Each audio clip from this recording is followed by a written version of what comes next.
در حیات القلوب یک قصه یادم آمد، کتاب فارسی ما و شماست، از شیخ برسیسا حکایت میکنه که شیخ برسیسا را میگوید خیلی عمر طولانی داشت، با یک روایت میگوید 400 سال عمر داشتند، یعنی امتهای پیشین بود. 60,000 مرید داشت میگوید، بسیار عابد بود، بسیار شیخ کلام بود.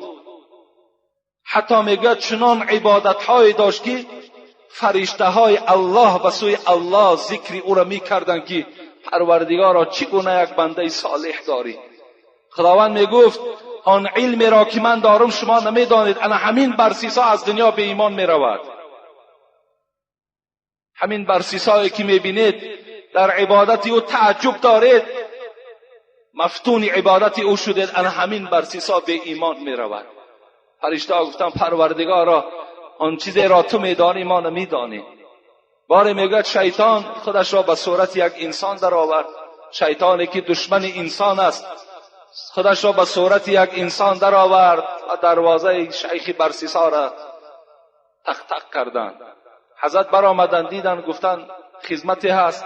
گو میخواهم که در همون عبادتگاهی که تو داری خدا را عبادت کنم. من تو را بسیار دوست می‌دارم، بسیار احترام میکنم، بسیار آدم مشهور و معروف هستی. شیخ برسیسا گفت مرحمت، گفت محراب خالی است، عبادت کن. 3 روز شیطان در این خانه برسیسا میگوید عبادت کردند. این قصه را من برای چی میارم؟ برای که همون انسانایی که مردم حقیر میشمارند، مردم ناپسندی میکنند، به مردم توجه ندارند، چه از حساب پولداریشان، چه از حساب نسب و اجداد و شیخ و ملا بودنشان، من به او خاطر میارم که از خاتمه ترسیدن در کار. میگوید 3 روز شیطان در محراب شیخ برسیسا خدا را عبادت کرد. شیخ برسیسا عبادتهای او را دید، خود در حیرت ماندند و از او پرسان کردند چه عبادتی عجیب داشته ای؟ من اینقدر خدا را عبادت میکنم، لکن در یک عبادتی تو گفت عاجز آمدم. گفت در کدام عبادتم؟ گفت 3 روز تو نه آب خوردی و نه طعام خوردی. شیطان نمیخورد. گفت این کاری آسان است. گفت اگر خواهی گفت به این منزلت هم میرسی. گفت چیکار کنم؟ گفت من یک انسانی بودم، یک گناه وزنی کردم.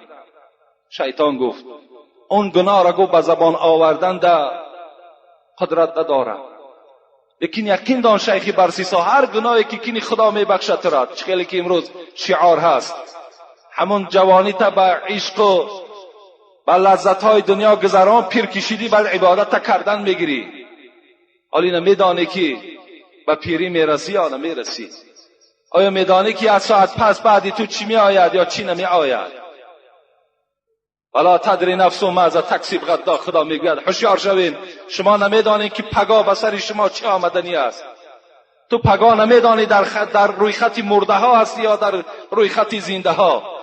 فردا تو نمیدانی در روی خط بیماری ها هستی یا در روی خط تنصیت ها. این تو نمیدانی. گفت این آسان است. گفت چه خیل کنم؟ گو یک گناه کو و یقین دان که خدا گناه تا می بخشد و تو آدم خدا ترس هستی. از خوف گناه چنان گناه برو همون خوف گناه چنان در دل تو اثر میکند که دیگر تو خوردن و نوشیدن فراموش میکنی. شیخ برسیسا تقدیر الهی گمراه شد در این سخن شیطان و گفت چی گناه کنم؟ گفت از همه گناه های کلان زنا هست، زنا کن. گفت نه. گفت من زنا نمی کنم.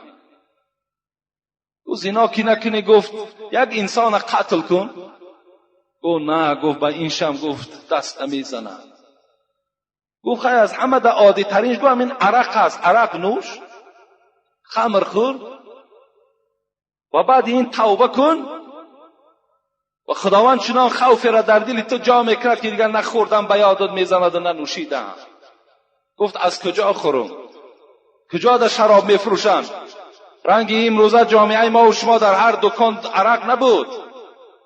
در هر یک قد کوچه یک بشکه پیوه نویساندگی سویجی پیوه او از سر سبیل بمانه و سویجی. حالی میفهمی بعد سویجش چی است. وای به حال همون مسلمان هایی که اینا میفروشن، وای به حالتون. پیغمبر خدا چی گفتن؟ شما زردابی از فرجهای زن دوزخی را می نوشین در روز قیامت. بعد میبینی که کلامش سویجی هست. در هر قدی کوچه و در هر دکان این گونه عرق فروشی نبود. امروز من حیرت نمیمانم، باور کنین مسلمان عرق فروش است.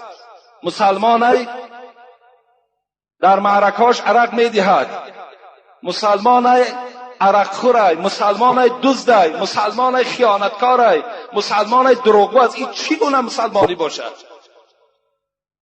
آخر شما یک بار آدمو بت پرستای خطای عبرت گیرید،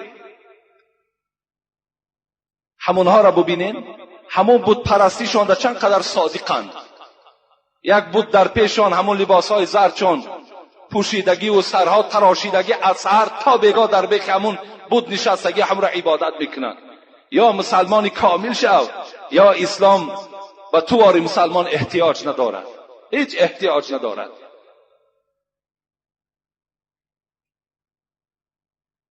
گفت از کجا نوشم؟ شیخ برسیسا گفتند، گفت به فلان قریه می روی، در فلان مکان گفت خمر وجود دارد. شیخ آمدن همون خانه در آمدن و عرق نوشیدند که مست شدند. وقتی کوچه بر آمدن نگاه کردند که یک زنی خیلی صاحب جمال دیدند، تیز از پی وی رفتند. این پیغمبر خدا بیهوده نگفتند که عرق مادر همه گناه هاست، همین عرق نوش دیگر در همه گناه ها آسان است در آمدن.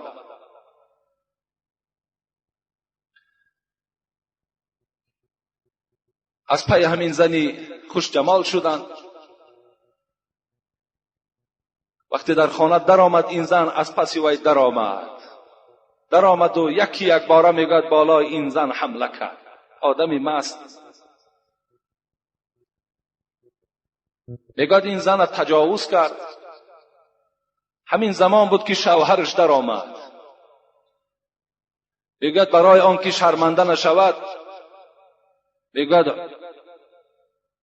مشت میگوید در بالای سر این شوهر زن زد و او را در زمین افشانید و او را قتل کرد تا که آوازش نبراید.